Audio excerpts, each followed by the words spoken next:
unmute. Recording.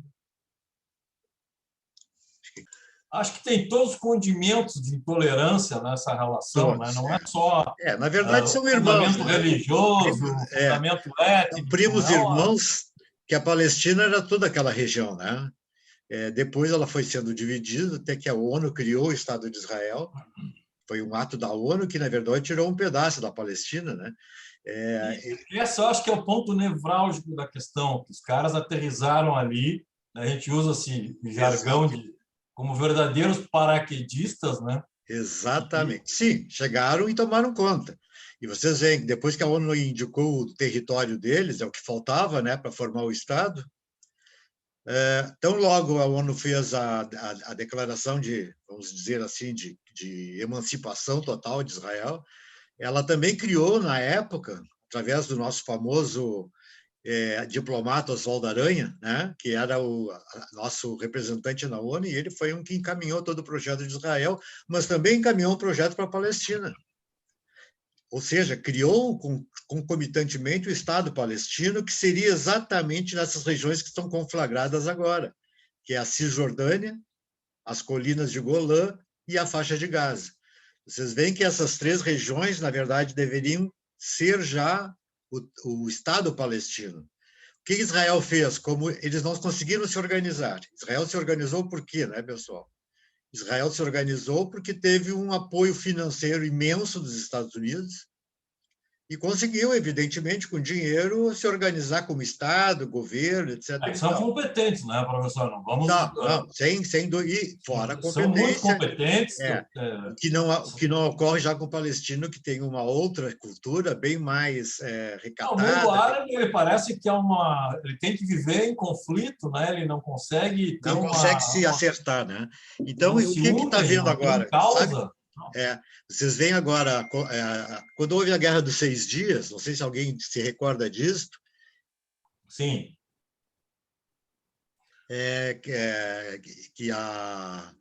Que foi determinado, desculpe, eu estou desligando aqui o telefone, porque senão ele começa a tocar toda hora. Como foi liberado aquelas regiões para a Palestina, eles não conseguiram criar o Estado, né? Já havendo desavenças entre eles próprios, né? O Estado palestino ficou amorfo, não existiu, não tem um território fixo. E o que Israel fez na Guerra dos 6 Dias? Ela invadiu essas áreas. Cisjordânia, a faixa de Gaza e as colinas de Golã, e, na verdade, Israel tomou conta de novo e ampliou seu território, né? De uma maneira absurdamente contrária ao direito internacional, inclusive. Ela interveio numa região que não lhe pertencia, mas nunca mais abriu mão daquilo. E este conflito agora está exatamente intercorrente face ao quê? Face à questão envolvendo a tentativa de Israel de criar, né, de fixar o seu povo israelense dentro daquelas regiões, destruindo, inclusive, as residências e moradias dos palestinos. O motivo do conflito, né, básico. Mais do que isso, este conflito, que é sedimentado na ideia da tomada dessas regiões, onde tinham diversas residências palestinas, eles não tiveram condições sequer de mandar um exército organizado para ganhar apoio, né, do governo palestino, que na verdade não apita nada. Aí o Hamas, que é o grupo terrorista, né, que representa Israel, o que ele fez? Ele está tomando as dores pela Palestina e criando este estado de guerra horroroso. Quer dizer, enquanto não houver uma definição da criação do Estado palestino, isso vai continuar acontecendo sempre. Israel não quer, evidentemente, ele quer manter toda aquela região em seu nome. Em termos gerais, desculpe a rapidez, é isso aí, né? Mas vamos lá. Eu vou entender um pouquinho, Marcelo, José Carlos, tudo bem? Vamos lá. Bom, pessoal, então eu peço perdão pela aula passada, fiquei bem desesperado com aquela situação, não esperava, estava pronto para dar esta aula, né? Mas, de qualquer maneira, nós vamos falar hoje sobre responsabilidade internacional dos Estados. Olha o termo, responsabilidade internacional. Em regra, a gente sempre comenta que o direito internacional é um direito despido de sanção, ou seja, não teria, sob as suas regras, a aplicação de uma sanção específica pelo incumprimento. Bom dia, Maria, tudo bom? Não haveria nada que pudesse determinar, né, a formatação, então, de uma nova ideia constitutiva, de uma situação que deveria ser sancionada e não é sancionada. Por quê? Porque, na verdade, a ideia de aplicação direta de uma sanção não é a ideia do direito. E a ideia do direito internacional é aplicar, no caso, como não existe um código de direito internacional, certo? Não há lei escrita propriamente dita, a não ser uma infinidade de tratados que versam sobre assuntos diversos também. O que acontece é o seguinte: nós vamos ter que fazer recair a ideia da responsabilidade do Estado, que vai determinar as suas penalidades por atos ilícitos, né? Nós temos que fazer recair esta aplicação sobre princípios gerais do direito internacional. E os princípios gerais é exatamente aquele aspecto de natureza ético do direito natural, em que vamos estabelecer preceitos que, na verdade, são preceitos intuitivos do ser humano como um todo. O primeiro desses preceitos é o princípio do pacta sunt servanda. Acho que todos sabem o que se trata o pacta sunt servanda, não é isso? Ou seja, o compromisso de cumprir os acordos, os contratos, os pactos, assim como foram elaborados. Não fugir da realidade envolvendo este pacto. Ora, quando nós falamos em resolver a questão através de um princípio geral, nós estamos tentando articular da onde é que nasce o princípio da responsabilidade. Na verdade, o princípio da responsabilidade é uma consequência do incumprimento do pacta sunt servanda, certo? Se eu não estiverem entendendo, por favor, me interrompam, certo? Então, vejam, no momento que incumpriu ou deixou de cumprir o princípio dos pactos, que devem ser cumpridos através dos tratados, dos acordos e até dos princípios mesmo, nós temos que nos socorrer de um segundo princípio, que é o princípio que vai informar a penalização por atos ilícitos. E este princípio de responsabilidade do Estado está inserida naquela máxima que está no nosso próprio Código Civil. Aquele que causar dano a outrem está obrigado a repará-lo. Não é isso? Esta sintonia existente entre o pacta sunt servanda, o incumprimento das regras de natureza geral e a determinação de um ilícito por um Estado vai determinar a obrigação do outro Estado culpado pela agressão, né, de responder pelo ato de afronta percebido. Então, a reparação dos danos, a indenização pecuniária, a reconstituição das coisas a seu primitivo estado, que são efeitos da responsabilidade internacional, decorre de um princípio e não de uma regra fixa, definitiva, né?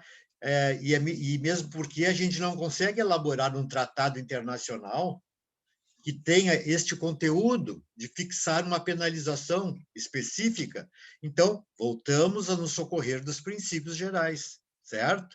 Os princípios gerais, evidentemente, têm uma natureza de direito consuetudinário.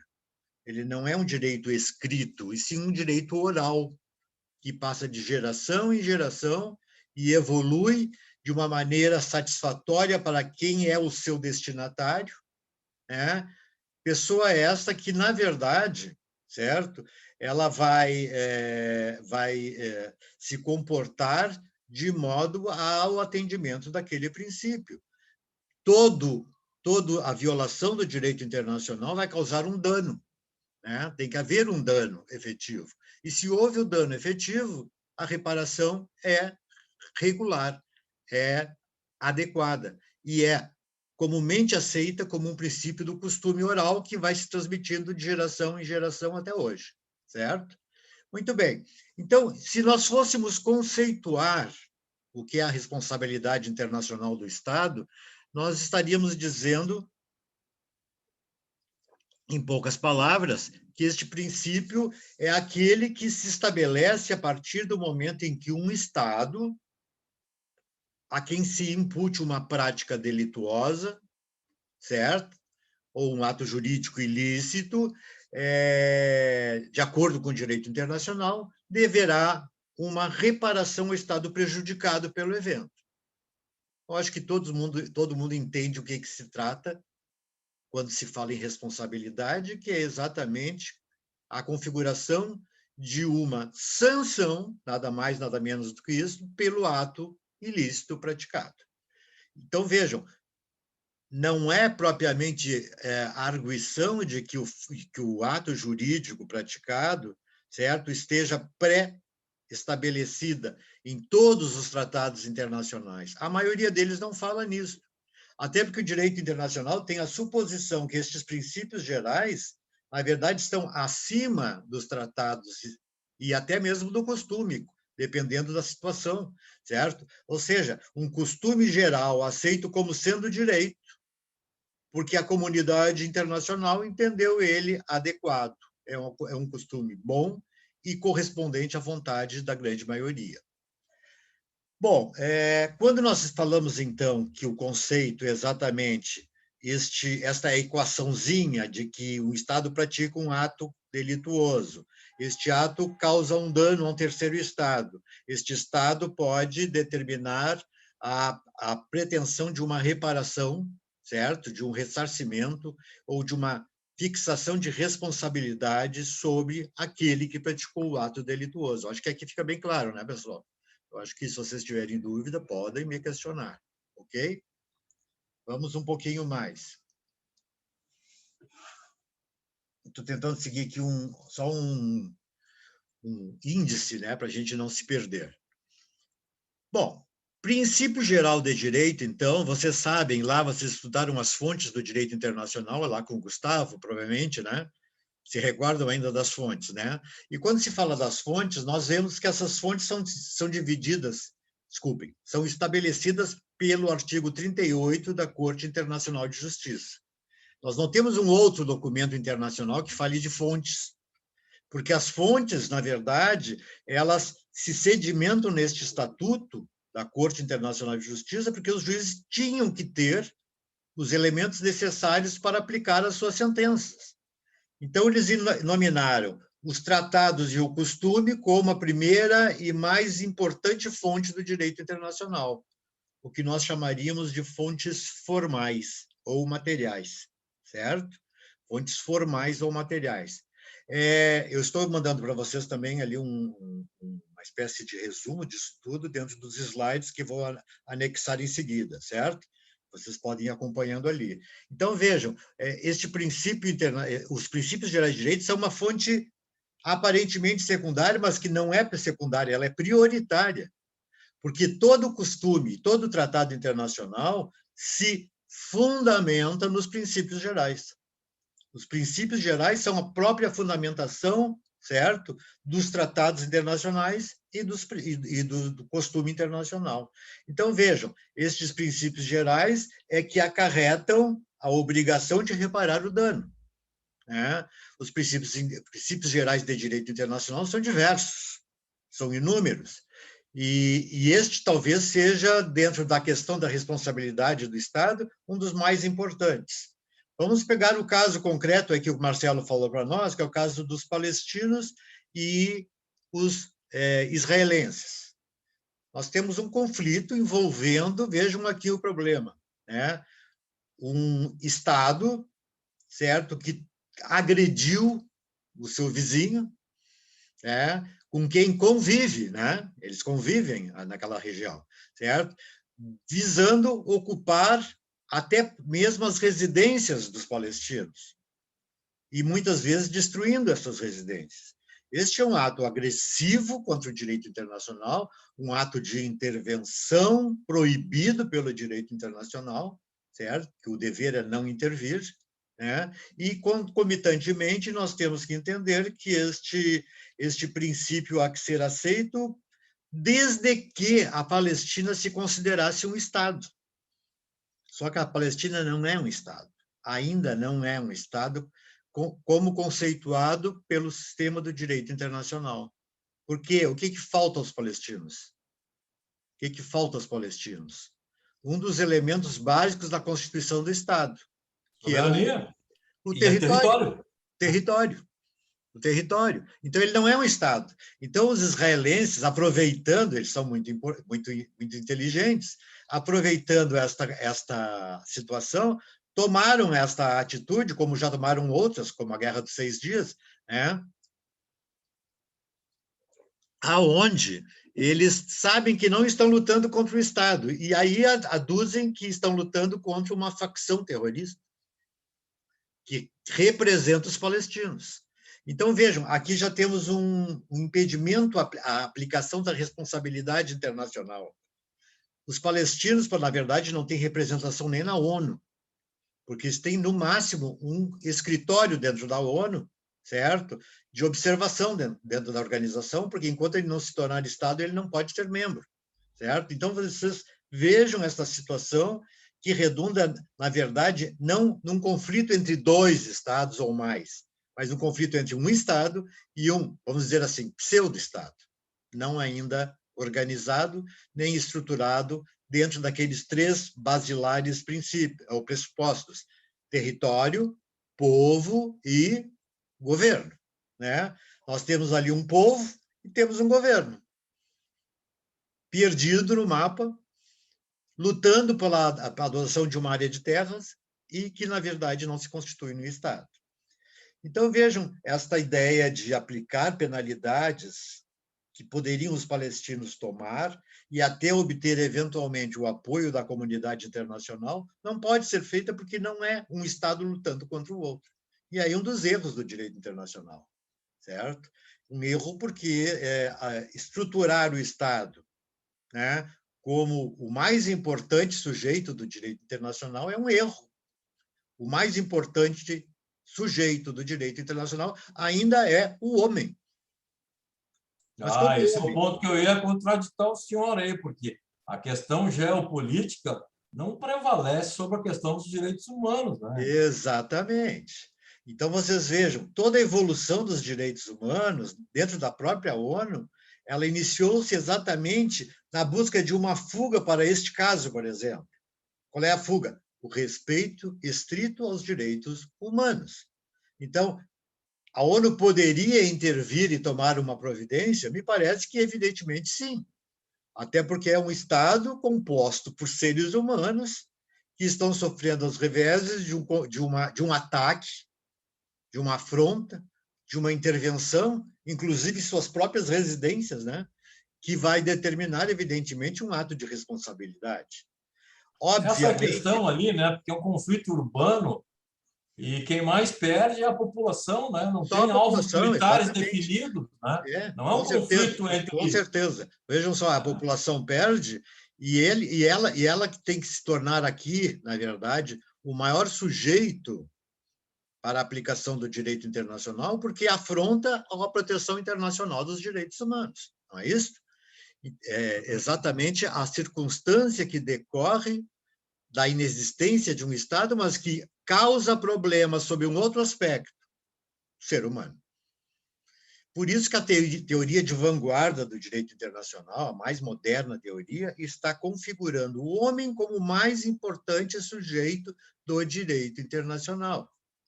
E esta ideia advém do pós-guerra, pós-Segunda Guerra, quando nós sabemos, por experiência própria e experiência internacional, o que houve durante a Segunda Guerra contra o homem. O genocídio, as questões das deportações e todas aquelas barbáries ocorridas no transcurso de um período em que a proteção do Estado era mais importante que do sujeito. Então, veja, nós teríamos um foco para evoluirmos em cima desse sistema, né? Agora, vocês vejam bem aqui um outro problema. Poderiam os palestinos se socorrer da Corte Internacional de Justiça para tentar demonstrar a responsabilidade do Estado israelense? Por que não? José Carlos e Marcelo já fizeram... Não, por que não? Por que eles não podem socorrer da Corte Internacional de Justiça? Porque, em primeiro lugar, a Corte só jurisdiciona casos envolvendo estados. Mesma motivação. E outra, se ainda os palestinos se constituíssem no Estado, haveria necessidade para obter a jurisdição da Corte que ambos concordassem em se submeter. Que a Corte só se manifesta em duas possibilidades. Primeira, quando os Estados em conflito resolvem solucioná-lo através da Corte. Vejam, não há um réu, são autores que vão promover um pedido de regularização de uma situação jurídica internacional em conflito. Então, quando nós vemos que os Estados estão incorporados num mesmo objetivo, eles, evidentemente, poderão propor conjuntamente à Corte a sua manifestação, e, neste caso, se torna obrigatória. No momento em que eles autorizaram, a decisão da Corte é obrigatória. Por outro lado, nós temos que saber também que esta a pseudo-anuência das duas facções em luta não existiria, como não existirá, porque Israel não vai concordar com isso. Então, vejo, nós não temos como, à luz do direito internacional, configurar a responsabilidade do Estado de Israel. Nós não temos perante a Corte Internacional de Justiça métodos ou condições para justificar a existência deste conflito e buscar a penalização por atos praticados. Tudo envolvendo, então, uma ainda confusa situação internacional, porque o direito internacional ainda é uma ciência em evolução, ainda é uma ciência em constante evolução. Nós não temos um tribunal internacional que alguém possa propor uma ação, um Estado, né? Propor uma ação contra um outro Estado. Mas isso não é o objeto nem sequer da Corte Internacional. Então, certo, o que nós temos que buscar, através de argumentos de natureza diplomática, a solução deste conflito. É o que a ONU vem tentando todo este tempo, e também não tem tido muito êxito, até porque a situação norte-americana, junto a esta questão do Oriente Médio, dá apoio irrestrito a Israel. Todos sabemos disso. Muito bem, pessoal. Num segundo ponto, nós falamos da formação consuetudinária do direito internacional e, mais especificamente, da responsabilidade internacional dos Estados. Nós já falamos sobre o princípio do pacta sunt servanda, que é o elemento base para definir o que é violação, ou seja, rompeu o pacto, rompeu o acordo, rompeu o contrato, certo? Está incidente na ocasião a ruptura de compromissos assumidos e, portanto, passível é a restituição das coisas ao seu primitivo estado. Quais os fundamentos básicos dessa obrigação? Primeiro, a obrigação de reparar o mal injustamente causado. Veja uma palavra, injustamente causado. Primeiro argumento de pressuposto formulado.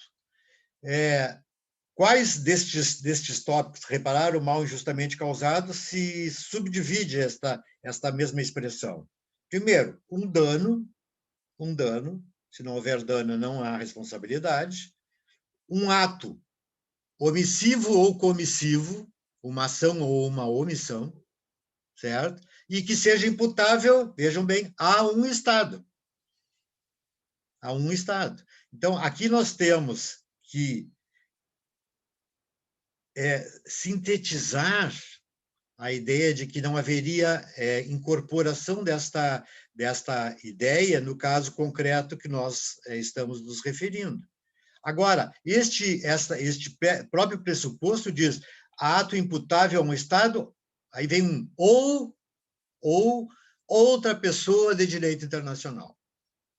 Certo? Quando eu digo outra pessoa, eu posso considerar os israelenses pessoa dotada de personalidade internacional? Também não. Mormente porque nós não estamos sequer falando de uma guerra envolvendo dois estados, ou ao menos envolvendo o governo constituído, o governo palestino, como responsável por toda a ofensa que vem sendo praticada, ou a contra-ofensa, certo? O segundo elemento constitutivo, o pressuposto dessa responsabilidade decorrente do Pacta Sunt Servanda, é um ato ou uma omissão ilícita, não é isso? Ou seja, você agiu ou você deixou de agir, estabelecendo em contrapartida um prejuízo. Esse prejuízo há que ser reparado. E terceiro, o dano, propriamente dito. E um dano que foi causado a um direito alheio. Então, esta é a subdivisão da estrutura do que chamamos a responsabilidade internacional do Estado. Ela, então, se sedimenta na expressão do Pacta Sunt Servanda, e, repito, e se condiciona no princípio de que quem causar dano a outro é obrigado a reparar. Ok? Aliás, está esculpido no nosso próprio Código Civil, né? Aquele que causar dano a outro está obrigado a reparar, quando se fala em atos ilícitos. Ok? Mais adiante. Bom, evidentemente que a tese da responsabilidade internacional que recai sobre um Estado, ela tem que ser dimensionada por estes Estados de acordo com a teoria que aplica diante do agressor. Ou seja, qual é a teoria que o Estado aplica diante do seu ofensor no caso de uma agressão que causou dano? Os Estados aqui se dividem em várias teses jurídicas, mais precisamente em 3 teses jurídicas. A primeira tese é a teoria da culpa, ou também chamada teoria subjetiva. Ou seja, o Estado só será responsável se agir com culpa. Culpa aqui no sentido lato, pode ser o dolo, pode ser a culpa em sentido estrito, negligência, imprudência e imperícia, certo? Então, vejam, só haverá responsabilidade na hipótese de culpa. Então, nós temos que aferir primeiramente se houve culpa. Alguns estados defendem esta tese. Se não houver a prova da culpa, não há responsabilidade. E vocês vejam que o Estado, mesmo que adote um desses sistemas, ele pode até, eventualmente, inverter a sua posição para não amparar uma eventual tese. Como a segunda tese, que é a teoria do risco, ou também chamada de teoria objetiva. Né? Esta teoria objetiva tem um caráter, repito, eminentemente objetivo, e estabelece aquela relação de causalidade entre a causa determinante do dano e o efeito do dano. E aqui não importa o elemento culpa. Então, em que nós sedimentamos a teoria objetiva? Nós sedimentamos que o ato contrário ao direito internacional, certo?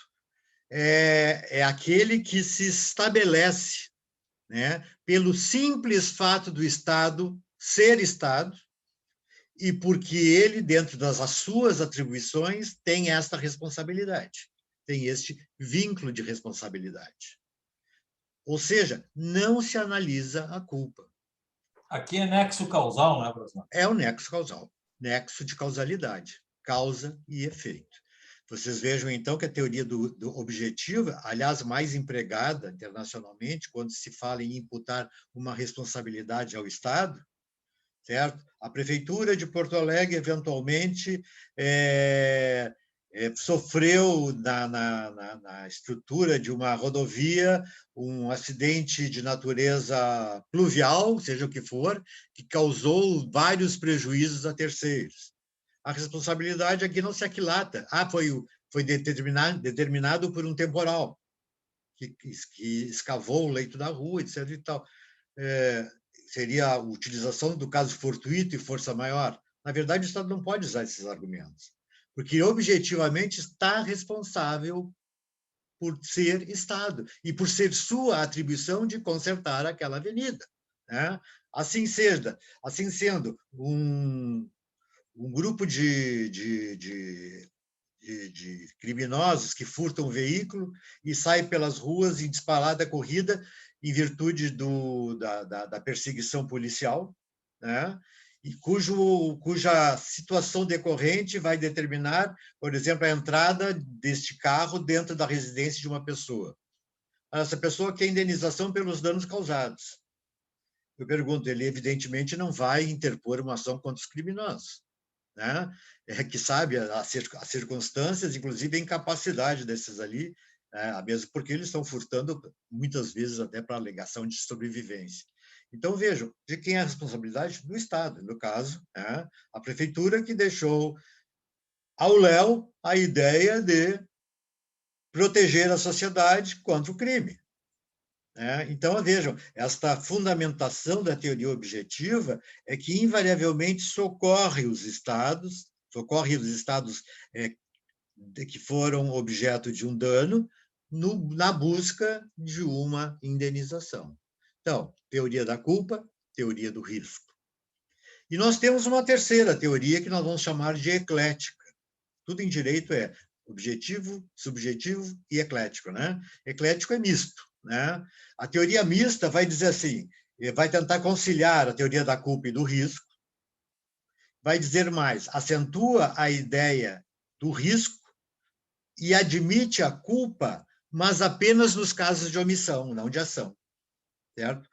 Então, vejam, eles fazem uma mescla que, evidentemente, pode determinar a não responsabilização de um efetivo responsável.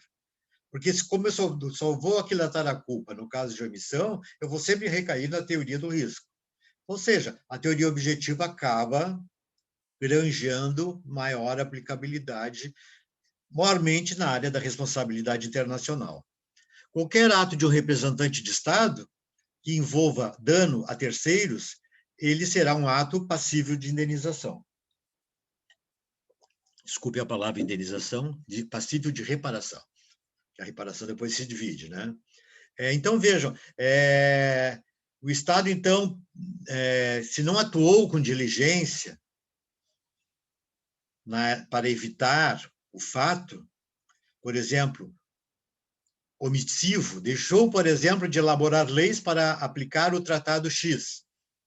Ou seja, o Poder Legislativo, certo? Um dos sustentáculos da responsabilidade do Estado, o Poder Legislativo tem a obrigação de fazer leis que determinem o quê? Que determinem a prática e a aplicação daquele tratado. Sem as leis que vão regulamentar o próprio tratado, o tratado não se aplica. Então, vejam, isso é um ato de negligência e omissão do Estado. E isso pode causar responsabilidade efetiva pelo ato causado. Então, a rede básica dessa teoria mista também é pouco aceitável, porque ela, na verdade, causa vários transtornos na hora da comprovação da eventual culpa omissiva, preferindo sempre e acentuando sempre a ideia do risco, portanto, ao objetivo. Ok? Bom, pessoal, quem é o responsável? Vou perguntar para vocês aí, quem é responsável? Quem é o elemento responsável pela responsabilidade do Estado? Duas vezes responsabilidade. Quem é o sujeito que se torna responsável por um ato praticado por um Estado que se diga ilícito? Quem, dentro do Estado, responde por isso? Poder Executivo. Poder Executivo, Poder Legislativo e Poder Judiciário, que são os órgãos de estruturação do Estado, não é isso? É claro que nós podemos falar de responsabilidade dos sujeitos, cidadãos do Estado, que cause prejuízos a terceiros estados, mas isso aí já é sedimento de uma terceira ou quarta teoria ainda em construção. De qualquer maneira, o poder executivo é responsável por quê? Quais dos agentes públicos são responsáveis por atos de afronta no poder executivo? Todos os agentes do poder executivo. Eu falo presidência da República, todos os ministérios, inclusive, os setores... Administração, tudo? Hein? Desculpe? Administração... Administração como um todo. Ou seja, todo ato praticado por um agente da administração pública é um ato que pode pacificar a ideia de responsabilidade, ok? Então, nós temos que, também lembrando, que se fala em administração pública, falamos que ela pode ser a administração central, que é a União, a administração estadual, que é o Estado, e a administração local, que é o município, né? Qualquer um deles. Todos eles igualmente corresponsáveis pela prática de um ato que afrontou um terceiro Estado ou um direito alheio. Certo? É um direito fundamental do Estado conservar, então, a ordem, não é isso? Conservar o desenvolvimento de seu território e da própria pessoa, certo? E dos bens de, por exemplo, cidadãos estrangeiros. Um cidadão estrangeiro que possa sofrer um revés contra os seus direitos, ele pode postular de seu Estado uma reparação de dano dirigida àquele que causou a afronta. Não é isso? Então, vejam bem, pessoal, eu tenho que proteger o estrangeiro, maiormente quando ele está dentro do nosso território e está submetido à nossa legislação, e vocês sabem disso, né? Ou seja, eu não sabia que eu era obrigado a responder pela legislação da Indonésia, aí o nosso amigo surfista, aquele, me chega na Indonésia com uma prancha recheada de drogas, é preso em flagrante, ele exerce uma prisão bastante longa e acaba sendo morto. Recordam-se desse fato, né? Ora, o Brasil pode conceder a este sujeito proteção diplomática, sendo ele brasileiro? Tentaram, né? Hein? Tentaram, né? É a lei Teve do até país. uma intervenção da presidenta. Exatamente. Se houver uma intervenção do Estado brasileiro, o Brasil está intervindo indevidamente na jurisdição de outro país. Então, veja, não haveria fórmulas, a não ser que houvesse denegação de justiça, né? Mas não haveria outras fórmulas se não aplicar o direito interno naquele Estado. Mas o Brasil foi também omissivo, foi negligente. O Brasil fez tudo o que deveria fazer a nível diplomático, tentando gestões, mas o Brasil não pode intervir, não pode impor. O Brasil não tem como arguir que aquilo foi uma arbitrariedade. Não, foi o cumprimento estrito da lei local, né? Muitos alunos me perguntam, professor, mas mataram ele? O Brasil não aceita a pena de morte? Eu disse, mas é a pena do local em que ele se encontrava. Que ninguém saia viajando pelo mundo sem saber qual é as leis que tem que obedecer naquele determinado local onde se encontra, né? Porque essa arguição é inexcusável, não existe. A lei é pública para ser conhecida, mas em outra língua, pior ainda, né? Não é argumento também.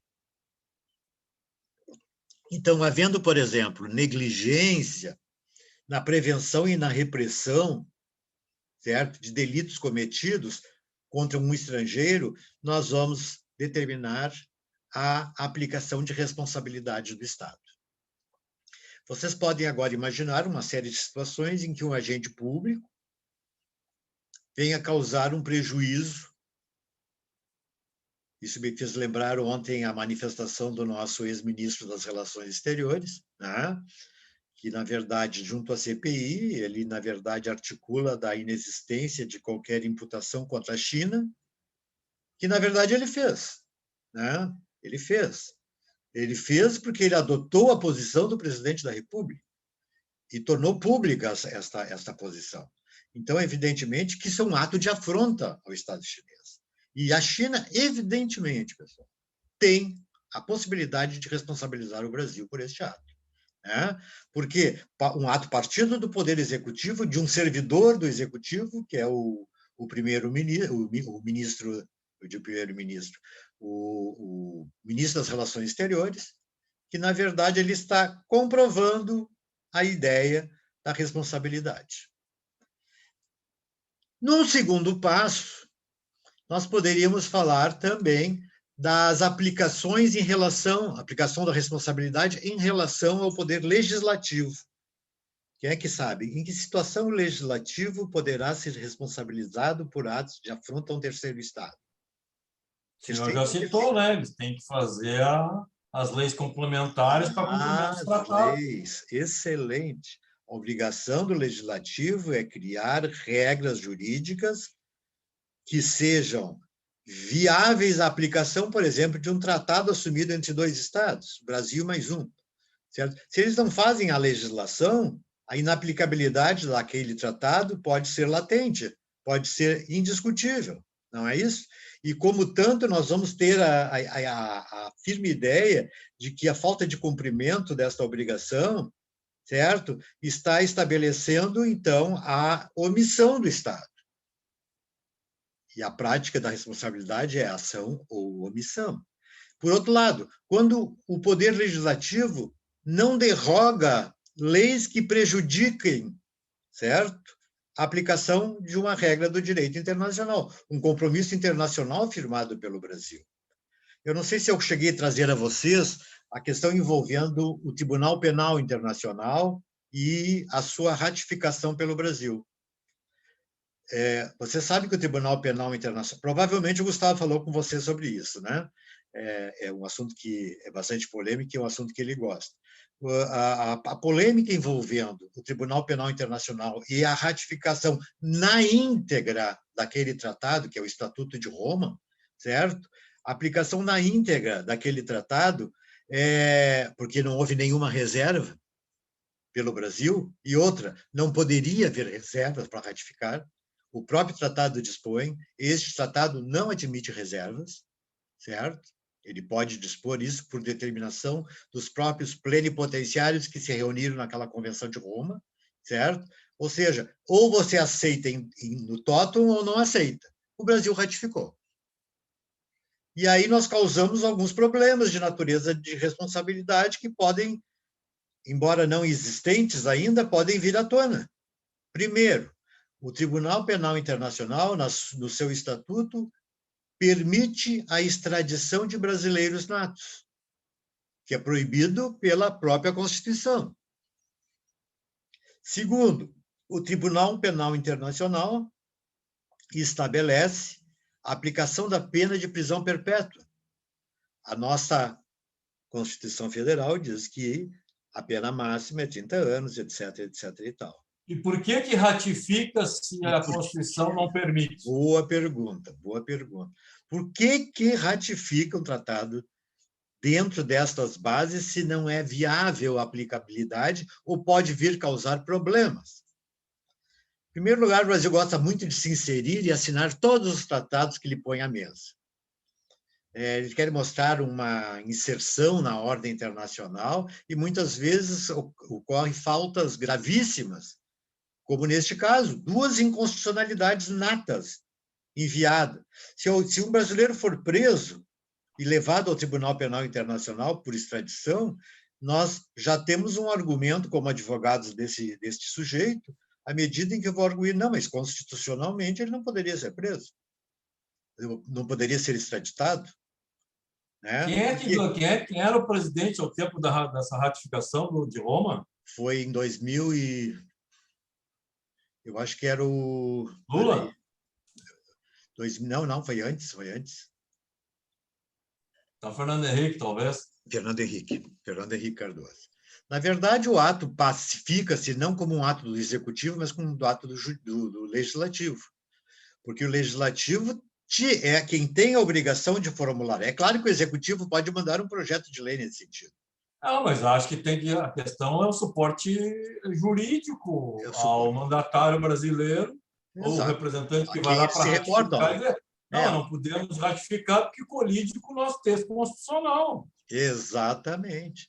E vejam que um tratado para ingressar na ordem interna brasileira passa por várias peneiras, né? Começando lá na Convenção. onde ele pode ou não apresentar reservas, né? Antes da ratificação, antes da assinatura.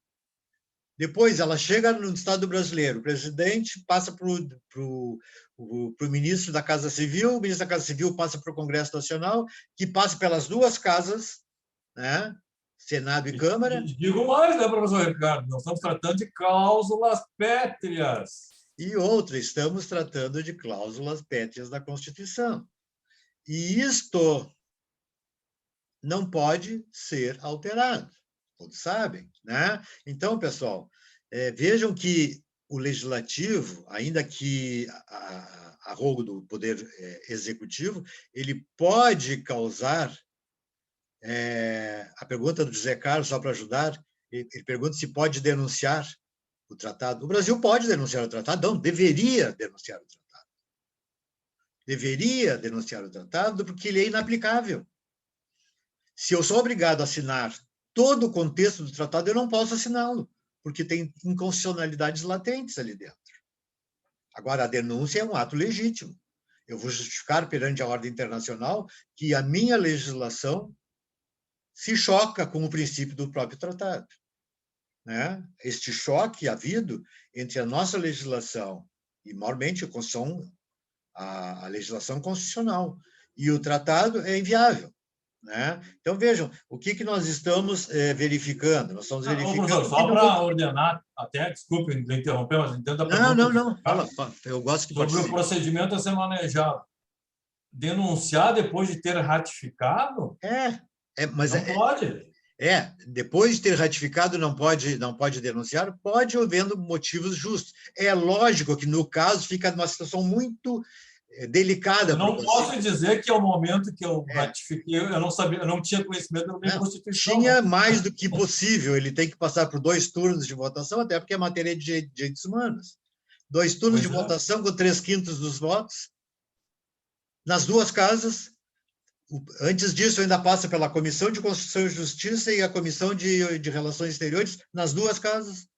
Depois vai para o presidente da República, não veta, promulga e ratifica, né? Olha, pessoal, evidentemente que o Legislativo aqui, na pior das hipóteses, deveria ter revogado aquelas legislações, mas aí teria que entrar no terreno da constitucionalidade e da criada de emendas constitucionais alterativas daquelas cláusulas, até porque elas ensejam eventual responsabilidade do Estado.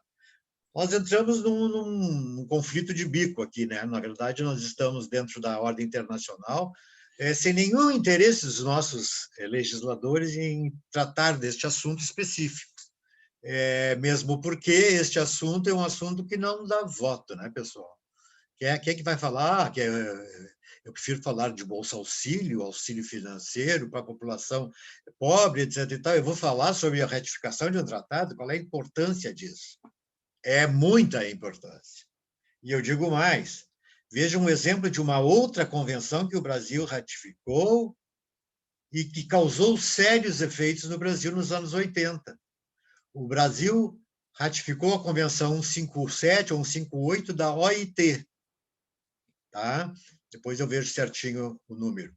A Convenção da OIT, em suma, dizia o seguinte: ninguém pode ser demitido do trabalho, né? Senão por justa causa. Não precisa, vocês pensam rapidamente, já estão vendo o efeito dessa bomba aqui dentro. Ninguém pode ser demitido do trabalho senão por justa causa. Só se admite a justa causa. Acabou a inexistência de causa. Tá, e aí nós vamos verificar na Constituição Federal o que diz, certo? Está estabelecido na Constituição Federal, né, que há possibilidade de ruptura do contrato de trabalho sem justa causa, desde que haja a proporcional indenização. É isso que diz a Constituição, em termos genéricos. Assim sendo, dois vínculos absolutamente contrários que determinaram uma ratificação, a justificativa do Legislativo. Tivemos que ratificar para mostrar que o Brasil, nessa época, foi o final do período militar, nós estamos inseridos na proteção dos direitos humanos, etc, etc, etc. Só que aí, o que aconteceu? Um dia depois de ratificada essa convenção, os empregados que, dentro do período e da possibilidade de reclamarem perante a Justiça do Trabalho, pediram reintegração no emprego. Foram demitidos sem justa causa. Né? E, em princípio, há um efeito retroativo sobre o tratado, no caso. Ora, se ele pede a reintegração no emprego, e os juízes de primeira instância concediam, os juízes do trabalho. Concediam porque entendiam que o tratado é mais importante que a lei interna. Não é esta a evidência da conduta da nossa Constituição. Né? Os juízes, evidentemente, ansiosos de proteger ao empregado, dentro daquela legislação toda formalista e toda protetiva, evidentemente começaram a mandar reintegrar no emprego. Não interessando quantas pessoas fossem, se aqueles cargos ainda existiam, ou, eventualmente, se haveria a possibilidade de reintegração. E os juízes de primeira instância mandando. Até que isto vai a nível de recurso, quando começa a grande discussão. Algum erro houve. Por que nós ratificamos essa convenção? Ah, porque ela tem efeito de declaração de direitos humanos. E isso é uma cláusula pétrea da Constituição, mas, em contrapartida, existem cláusulas pétreas também especiais que inviabilizam esta possibilidade. Né? E agora, pessoal? E agora? Evidentemente que o Brasil criou uma figura jurídica estranha chamada desratificação, para não te chamar de denúncia, né? Porque, na verdade, todos, por exemplo, Volkswagen demitiu 5.000 funcionários. Os postos não existem mais. A Volkswagen está numa crise financeira, vai reintegrar mais 5.000? Pensem bem, as circunstâncias e os efeitos de um tratado na ordem interna, que dizem não dá voto. Por isso que chega, por exemplo, aos Estados Unidos e até na Europa, e isso foi até um objeto de um gracejo colocado dentro da aeronave, em que se vê aquelas moças atendendo nos corredores, que eu passei a denominá-las de aerovelhas. Aerovelhas porque elas, na verdade, já tinham idade avançada e continuavam desenvolvendo aquela mesma atividade.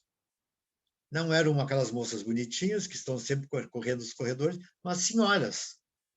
E a gente vê, muitas vezes, com uma idade realmente respeitável. Né? De qualquer sorte, é a tendência dos direitos dos países mais desenvolvidos, proteger o ser humano.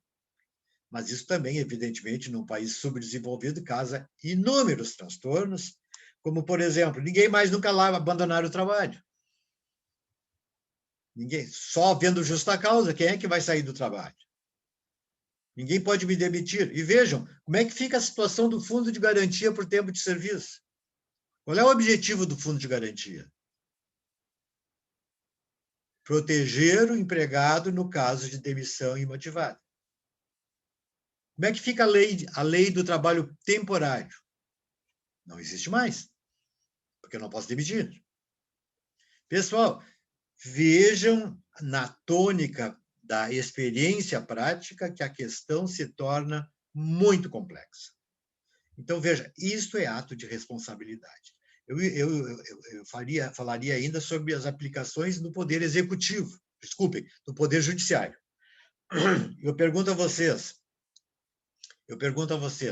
em que circunstâncias o Poder Judiciário pode causar a responsabilidade do Estado brasileiro? Fala, José. Se descumprir os contratos. Hein? Descumprir? Os contratos, os acordos. Sim, o judiciário, digo, no momento das decisões que tem que tomar em relação a determinados fatos.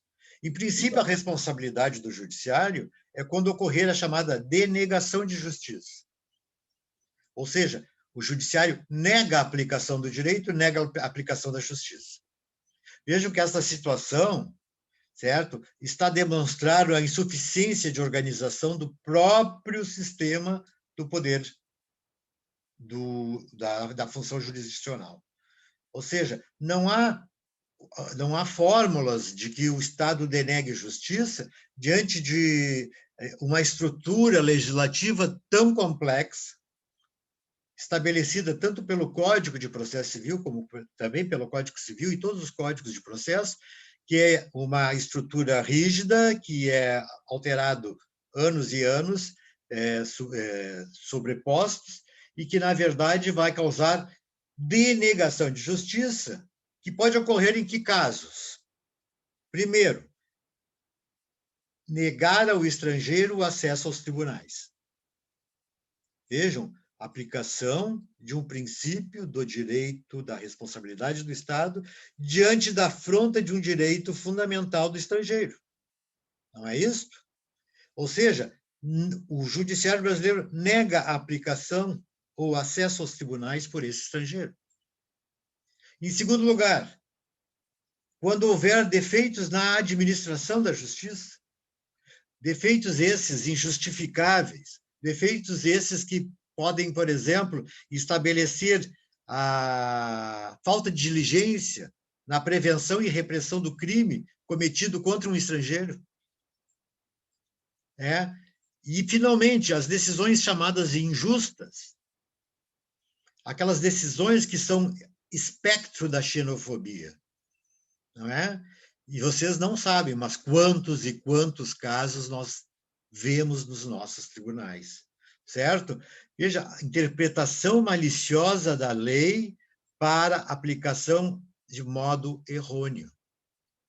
Então, vejam, denegação de justiça, seja por negar ao estrangeiro o acesso aos tribunais, seja por defeitos na administração da justiça e por decisões que se tornem injustas, certo?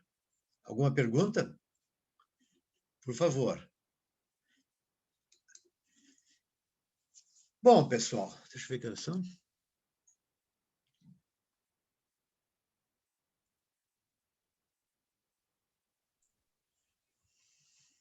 Muito bem, pessoal. Vamos falar de um tópico importante também, que são as cláusulas excludentes da responsabilidade do Estado. Quem me dá um exemplo de cláusula excludente de culpabilidade no direito penal? O senhor já citou na aula, estado de necessidade. Estado de necessidade. Que mais? Legítima defesa, não é isso? Exclusão de licitude. Exclusão de licitude. Veja bem, a legítima defesa é o caso concreto de uma permissividade concedida, né, a um Estado que está se defendendo de uma agressão prévia. Não é isso? Ou seja, o Estado, aliás, o artigo 51 da Carta da ONU fala isso. O artigo, não sei se eu tenho anotado aqui, só um minutinho, deixa eu ver aqui.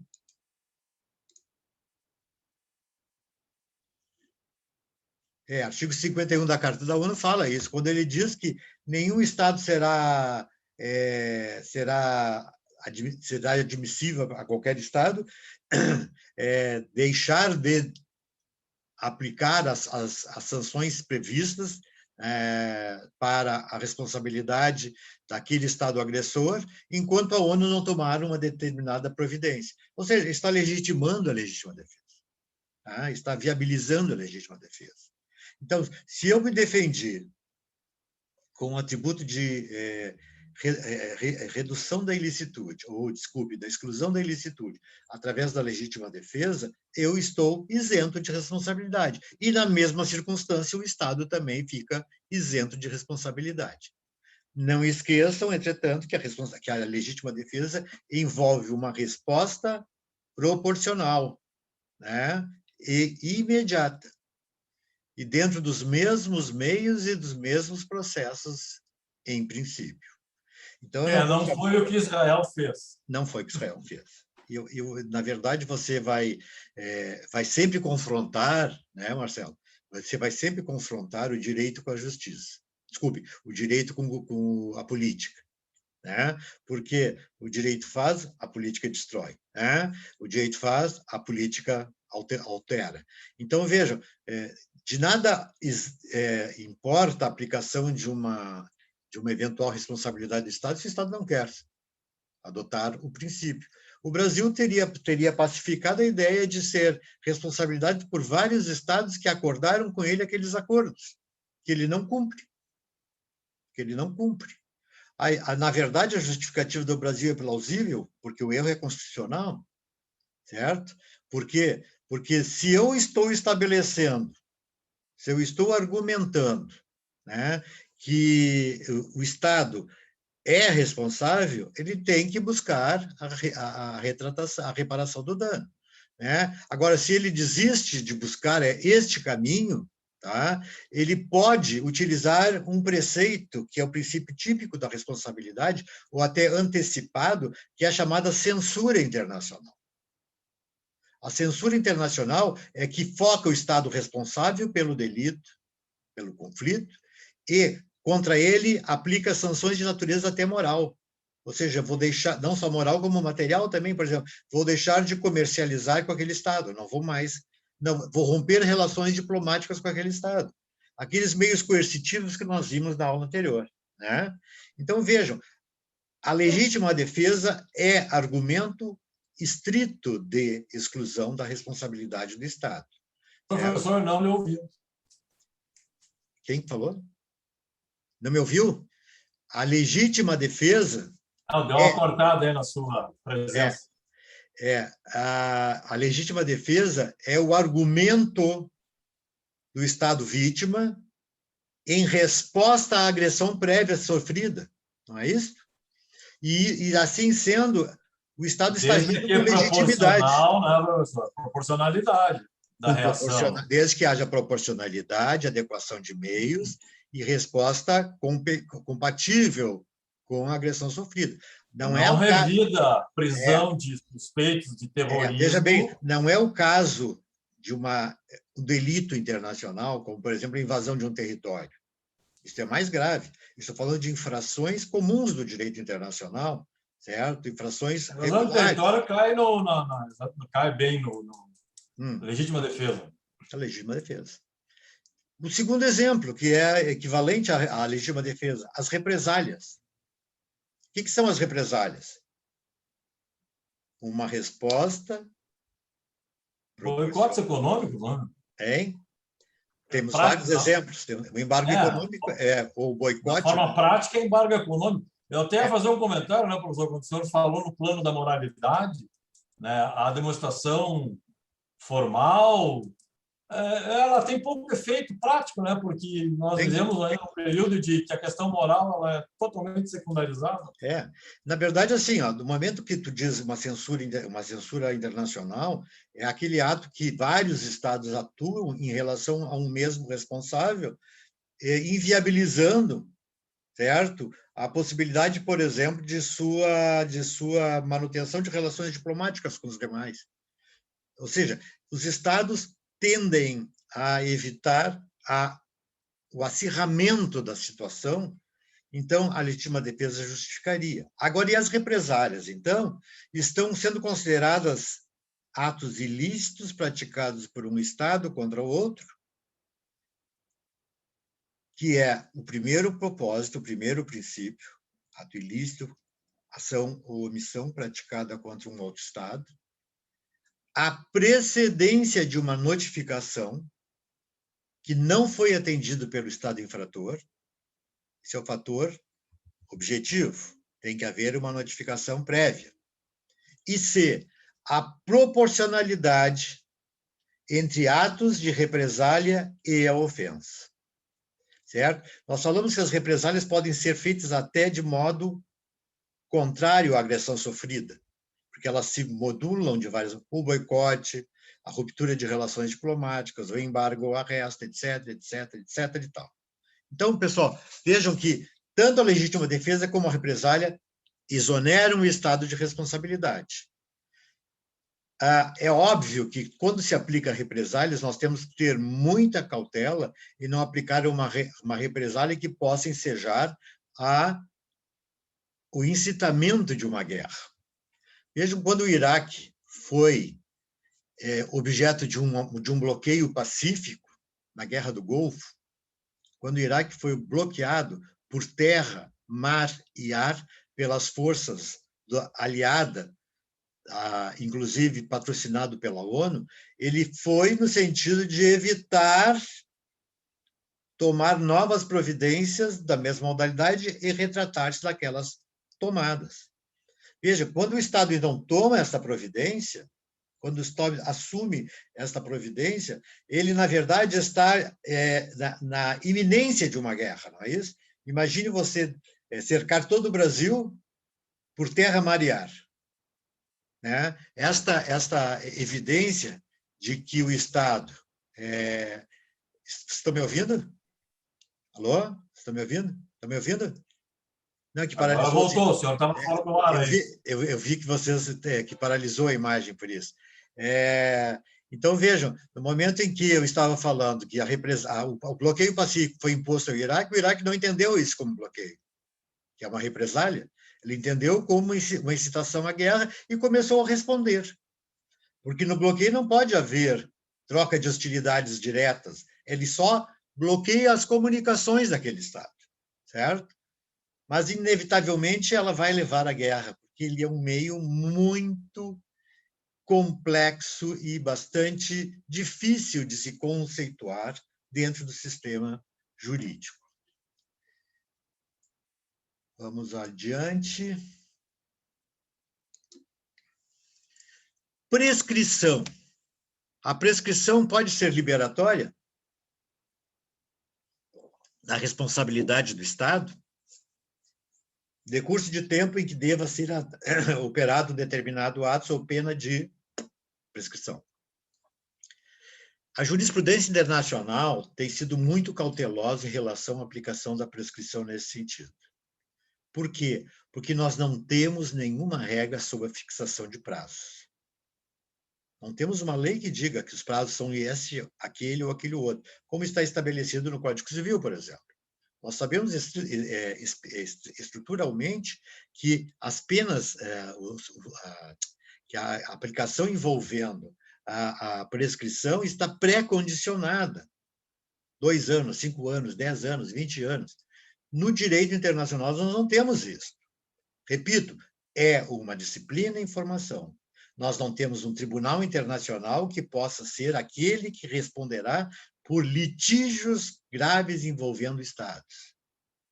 Certo? A nossa Corte Internacional, na verdade, é quase um órgão consultivo, que ela passa a justificar seus posicionamentos, certo? A partir de pareceres prévios. No momento em que os estados deixam de litigar, porque sabem qual é a resposta, e isso é muito importante na Corte, né? Porque ela não só informa a ONU das possibilidades de um conflito, como os estados também. Então, os pareceres consultivos da Corte, que é uma outra função que ela exerce, na verdade, ela é uma função importante. A responsabilidade, então, não havendo definição de prescrição, é muito difícil os juízes da Corte, por exemplo, atribuírem a aplicação de uma prescrição. Eu até não conheço nenhuma decisão que foi combinada com isenção de responsabilidade do Estado por prescrição, certo? O que se busca aplicar ali muito mais é o costume internacional e não a prescrição como instituto processual.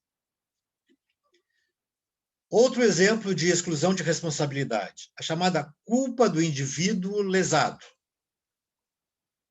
E aí eu vou dizer, se o próprio indivíduo que se julga vitimado teve culpa por uma atitude imprópria, de provocação, de envolvimento indevido, a responsabilidade do Estado desaparece. Ele vai invocar a proteção diplomática do seu Estado, e o Estado não lhe concede essa proteção diplomática, por quê? Porque ele foi o responsável pelo ato ilícito. Ele mesmo, o chamado indivíduo lesado. Portanto, o Estado não se mais responsabiliza. À medida de que, por exemplo, lá no nosso caso do surfista, ele mesmo confessou a prática delitiva, até porque ele foi preso em flagrante delito e não tinha como dizer o contrário perante o tribunal. E quando o próprio sujeito confessa a prática do crime, evidentemente não há nenhum socorro em matéria de aplicação de responsabilidade.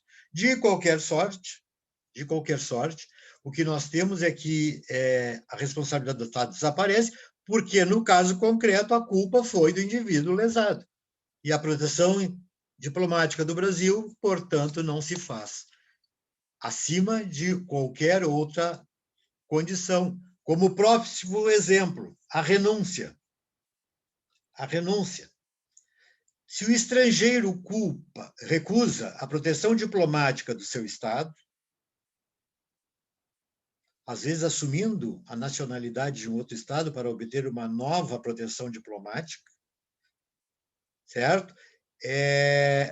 Ele não pode apresentar uma reclamação contra o seu Estado nacional de origem, porque ele não tem mais a proteção diplomática. Ela foi excluída, ela foi omitida, ela não existe mais porque ele renunciou, ato próprio de manifestação de vontade. O que nós chamamos, este caso de renúncia, é a denominada cláusula calvo. Cláusula calvo. É o exemplo bem claro de contratos elaborados com estrangeiros, certo? Que proíbem que o contratante estrangeiro recorra à proteção diplomática ou de seu governo. Tem alguns contratos que exigem que ele esteja submetido à jurisdição do seu Estado. O senhor vai assumir a presidência de uma grande companhia internacional com sede na Suíça, mas você, para isso, deverá renunciar à sua proteção diplomática e inserir-se na legislação suíça, que vai lhe dar, então, se for o caso, a devida proteção diplomática. Isso nós denominamos, e é muito comum nos negócios internacionais, certo? A denominada cláusula calvo. De qualquer sorte, essa cláusula calvo, em questão de renúncia, ela é uma questão que tem vacilo na jurisprudência internacional. Também é um elemento bastante subjetivo se o Estado pode simplesmente abandonar um nacional quando ele, pelo menos, foi submetido a uma exigência formal anterior.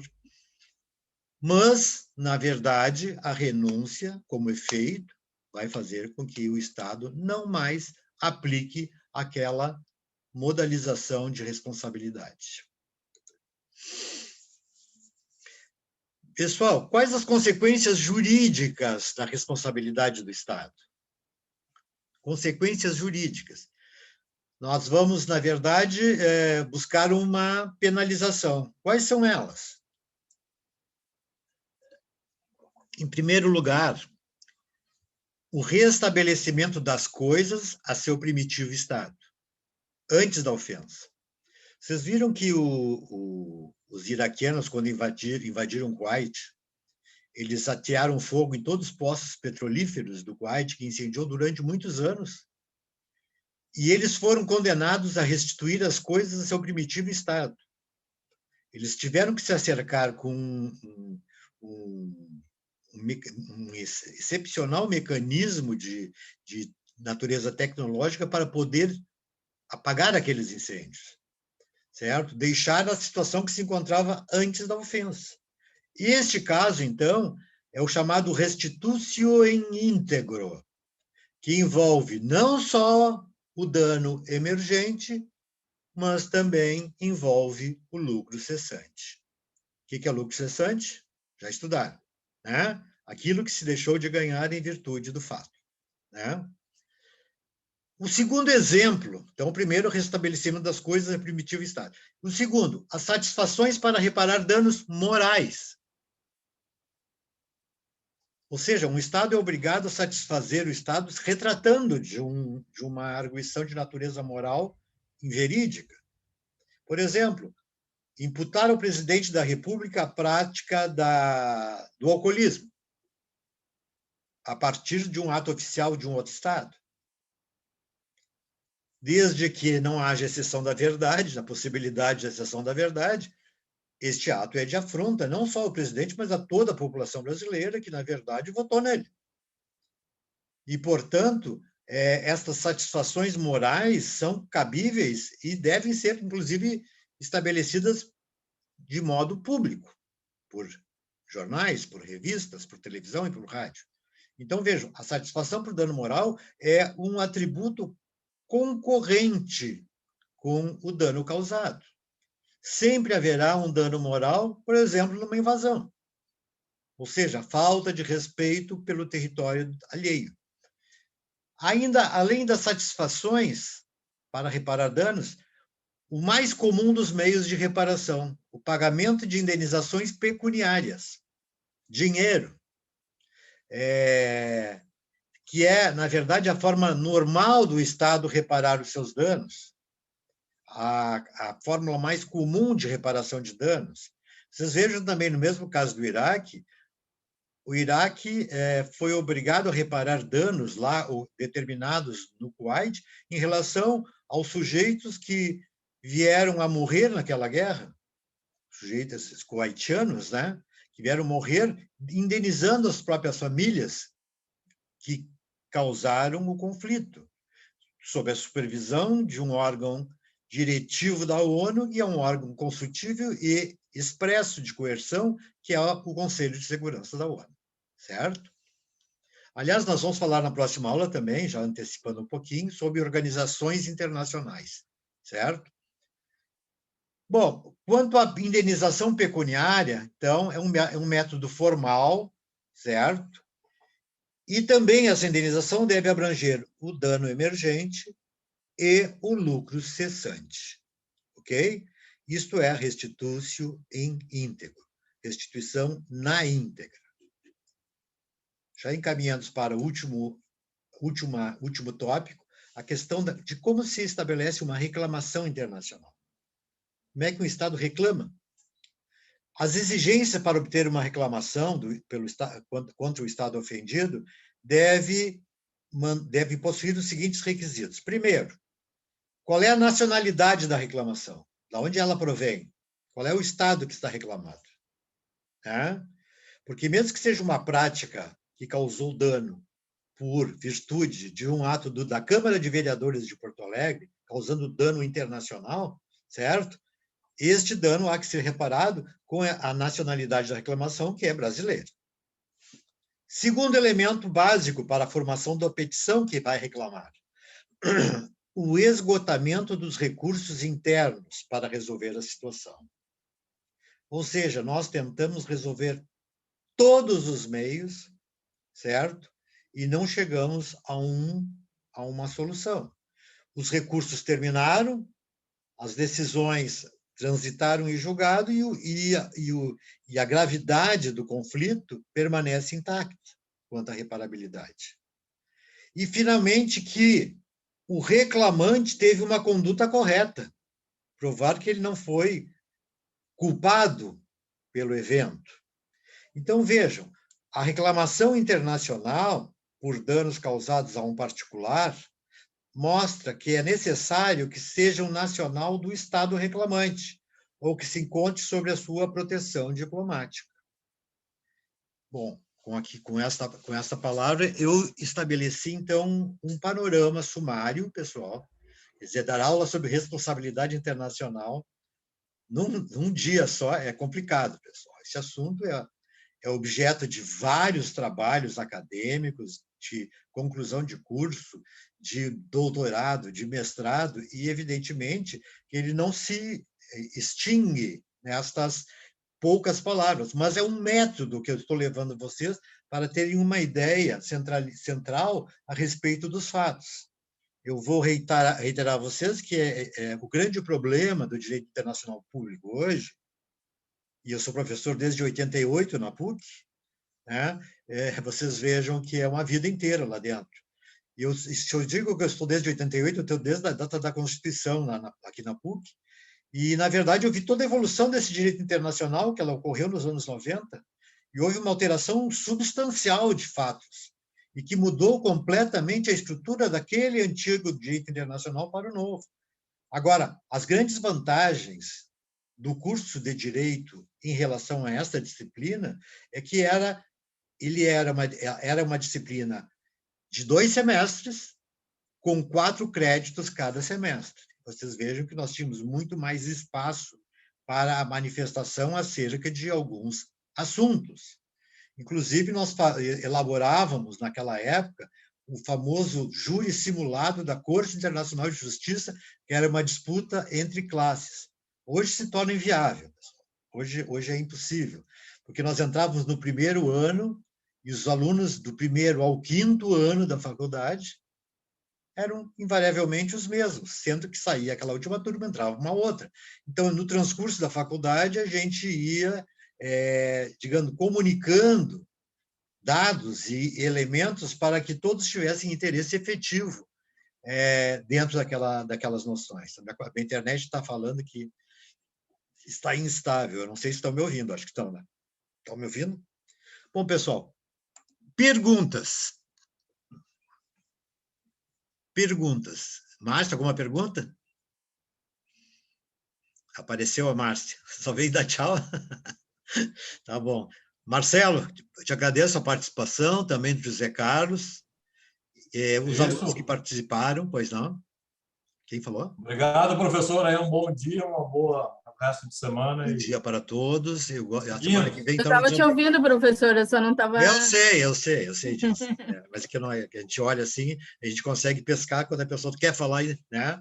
Mas é bom que vocês participem, né? E essa participação torna a aula bem mais interessante e bem mais completa, né? E fico à disposição de vocês para o prosseguimento e voltando aos mesmos assuntos à medida do que for possível. Muito obrigado por hoje e, graças a Deus, conseguimos terminar uma aula. Ok? Até logo, pessoal. Até a próxima. Até a semana que vem, professor. Até a semana que vem.